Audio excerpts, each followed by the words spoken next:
Hey guys, welcome back. So, today we're gonna go over one of my journal entries. This journal was August 19th, 2022, so this was like 2 years ago. I'm gonna read it, and then if there's something I have to tell you about it, a detail or something, I'm gonna tell you the detail. So, here it goes. And it starts. Yesterday was kind of amazing.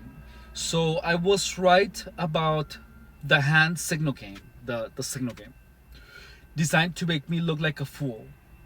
Yesterday, all my clients canceled. I know they did that hoping that I would get super high. I only got a little high, laugh out loud. So I was okay. The only session that I had was Joseph. He was a personal training client. The one where I felt that he was trying to frame me as a pedophile. My intuition, a higher power, God told me that they would try to record me fighting back, in between quotes, and to look like a fool. So I made sure to look good during the session and be really good personal trainer. Joseph was completely unable to focus because he was trying to make me react. I didn't at all. I saw everyone kind of desperate to make me react, which I didn't. So I victoriously left. Then I went to get gas. I went inside of the store and told the guy $19 on number 3. I wasn't sure, so I walked out of the store to make sure because my eyesight is kind of blurry at night. I walked back into the store and confirmed to the clerk that it was number 3. Then stupid me said, "Someone stole my glasses so I can't see very well at night."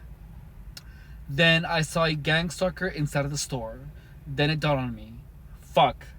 They're gonna try to cause me to have an accident. So I put in gas and then I got back into my car ready to drive home. I was right. All the cars had all the lights on. Every one out of 30 had their high beams on. Then the cars behind me positioned themselves to shine their headlights on my rearview mirrors. There was this big curvy ramp when getting on the freeway, and out of nowhere, this gigantic light shone upon me, right on the most dangerous part of the curve. I took my eyes off from the road to look at the source of the light. It was a fucking train. A fucking train shone its beam light right on me on the most dangerous part of the ramp. I thankfully was calm, and I was able to put my eyes back on the road. The entire ride home was like that. Buildings that I never knew had lights apparently did, and they were incredibly bright. The fuckers were trying to make me kill myself. Honestly, it was the most incredible, surreal, and unbelievably exciting thing I have ever experienced. I am writing this down to never forget. It was amazing. It was literally like a movie, and I was the hero. This might sound weird, but I was meant to have this experience. God put me through so many hardships during my life to make me strong physically and psychologically. I was sent by God to teach them that they have no power and that they are nothing against the power of God. I am not fighting this. I will do nothing and God will fight this war for me. God wants them to know that their power is a mirage, an illusion. I was meant to be homeless meth head who beat the entire army. They thought of themselves almighty, all powerful, and I am God's messenger to tell them, no honey, you're delusional, watch this. And booyah motherfucker, this person less likely to win won. Honestly, from the very beginning, I knew I was gonna win. I still know it. They are in denial right now and they will keep trying and only need to accept it so they can continue on with their lives. Wow, so I forgot that, well, I still believe this. So, looking at this from a little bit of a distance. Well, not a little bit of a distance, but more like 2 years of a distance. I can tell you that more than about half of it, is a delusion. So, the part about the train was the most unbelievable part because it was literally I have gone through that ramp at that time many times. And that one time where I believed that I was getting attacked with lights in order to have an accident is the day that I actually see the freaking train. So then I literally just couldn't believe it. I was looking around while I was on the freeway, and then I noticed that all the buildings had like a bunch of lights on that were really, really bright. So it was really uncanny. But this is the thing, is that when you're getting gang stalked, and you are in this mental state, you start putting things together, you start making connections, even though they might not be real. So like the train, now I know that the train, it just happened to go there at that time, it just was. um I have that's the only plausible explanation. Now it just sounds too elaborate for gang stalkers to perfectly time the train to be from its living point up to where I was at that point on the road, and the train would have to be perfectly timed to be there. So that would mean that they would have to know that I was gonna make a stop to get gas. That the training session was gonna take as long as it took, and the perfect time, and that I would have to perfectly leave the gas station at that perfect time. So that's impossible. That's so being. I guess you could say that I was like schizophrenic, during that time, because I literally believe that they actually went through all of this in order to time the train to perfectly shine its light on me. It was something so insane when it happened. Now now cars have headlights with different intensities. Some of them are really bright, some of them aren't. I know because I also sell light bulbs. There's the HIDs, there's the LEDs, there's the xenon. There's a bunch of varieties of headlight bulbs, and they all have different intensities. So about 1 out of every 30 people who buy headlights buy the really bright ones, the really expensive ones. So my numbers were right. So if because I was looking at everything from the gang stalking point of view, where I was convinced that they had all this power. It's what fed into the narrative that they tried to kill me with the headlights. But in reality is that I built that narrative in my head. I did. And this is why it's hard to some people to accept this, is that notice how heroic I thought of myself when I wrote this. But saying that it was all in my head pretty much takes the heroism away from me. It makes me just another person. Even worse, it puts me below because it makes me a delusional person. So people who are going through this, they get a sense of being a hero. They get a sense of being better than a lot of people, of being super powerful, of being God's chosen. And be it as it may, be it real or not, coming down to the realization that it was all in your head takes all of that away from you, or at least a lot of it.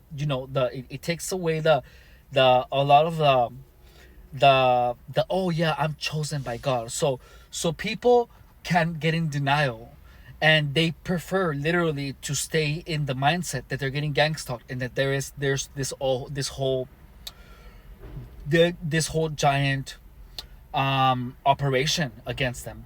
It's because it makes them feel special, which is why when I am talking about that there is no direct energy weapons, that there is no this or no that it's all in your head, that's why these people literally are going to make a choice to this. You're gonna defend the direct energy weapons. They're gonna defend all the everything that to them proves that they are being targeted. Because even if they are, they're gonna keep attributing all these things to gang stalkers, because they're gonna get a sense of power, a sense of look, even when they're doing all of this to me, they still can't beat me. And that is where a lot of these people on social media, on YouTube, are literally defending the all of these things of gangstalkers, all these insanely delusions, because it gives them a sense of power. And I understand. The thing is that my I do have pride, but I'm also very realist, and I have no trouble calling myself saying that I was delusional. The thing is that we all grow, we change constantly. And if and, you know and I do know that this was a delusion that I had before, because I have 2 years of experience of distancing myself from when it happened. So now I can see it. But a lot of people that are defending their position on direct energy weapons and this and that, and they literally are just denying everything that I'm talking here, is because they are being defensive. They are being defensive because being a TI makes them feel special, makes them feel like God's chosen, makes them feel like one out of the 144 or whatever that number is. So yeah, and it's understandable. I understand it, because especially if you have been mistreated by so many people, in every single way, and abuse, and all these nasty people have been, making you feel like you're shit.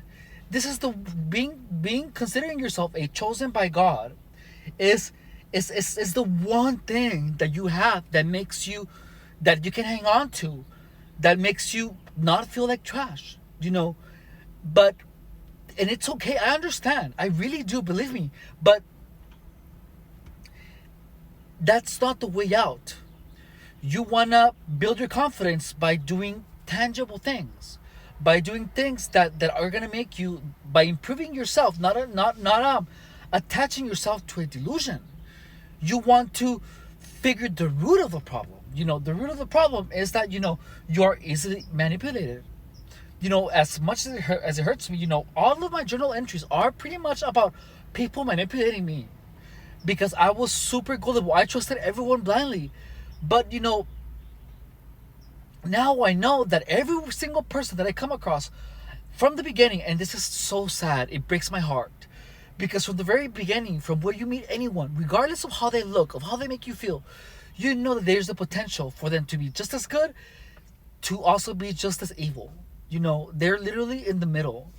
Like, I give no one any type of benefit or trust anything that anyone says. And it's sad, because I looked at the world with rose tinted glasses. I was so happy and so outgoing, and I would gladly trust everyone, but it fucked me in the ass so hard with a fucking chainsaw.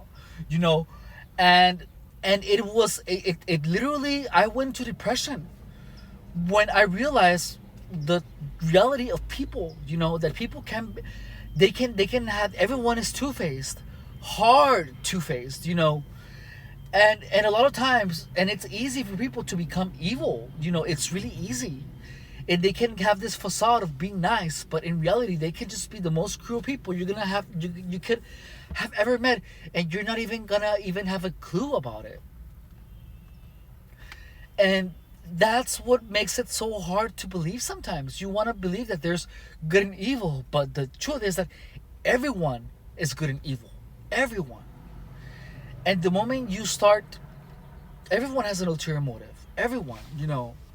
And that's, even though, or they can come up with an ulterior motive later on during your relationship. The thing is that if you're really beautiful and you have everything going for you, people that get close to you are the ones that are most prone to get jealous, because they see how wonderful you are. And they're gonna want to destroy that, because that's the only way that they can get rid of that jealousy. Or most people do not have the self-awareness to be aware that they're feeling jealous. And how can I get rid of it? Well, by growing as a person. They don't have the self-awareness. They don't, to build the intrinsic motivation. So, oof, man, we have so much to talk about. But yeah, this is the one delusion that I'm never gonna forget, because it was the first crazier delusion that I had. When this happened was when I was done playing the hand game. This happened immediately after Gangstalkers mocked me because I believed that they recorded me being an awful trainer. But in reality, I was not an awful trainer. I did my best. And that was the first clue that I had to the situations being fake, that they were being produced. Because it doesn't matter, it only matters if you think that they were produced. I was a good trainer, but the Gangstalkers literally laughed. Literally, they were putting an act. Like Joseph was literally, even though he knew perfectly how to bench press, he was bench pressing and swinging from side to side, and he like threw a weight on a weight almost fell off, and I stopped it from happening. And I told him, dude, you can't be moving like a worm. You have to stay stable. You're like, you know this. And then when that was over, like that was supposed to make me believe that I was reacting to everything. But the truth is that I didn't react. I wasn't an awful trainer. But they were trying to make me feel like if I was. So that was the first clue that I had, was the clue to believe that, well, why was that person laughing? Like literally when I was walking out, I said, well, thanks, Joseph, because I for a moment felt like they were successful at it. But then I walked out, and when I walked out, I was like, well, I didn't do anything wrong. I really didn't do anything wrong. And then I was like, well, nothing happened. So that's why I didn't have any fear about any video coming out, because I knew that I behaved perfectly. And immediately after this whole chaotic thing happened, I went to the gas station and I felt like they were trying to kill me. They were trying to make me have an accident. And I remember that when I walked out of the gym, I moved my hand on my windshield, and it was extra dirty, you know. I felt like I saw someone putting wax on my windshields and on my rearview mirrors. And the thing is that I have always been, and that might be true actually, but the thing is that I have always not been really good at maintaining my windshield and my windows clean. So it could be just that I just had that impression. But anyways, that's all I have to say for this journal entry. Thank you so much for watching. Bye.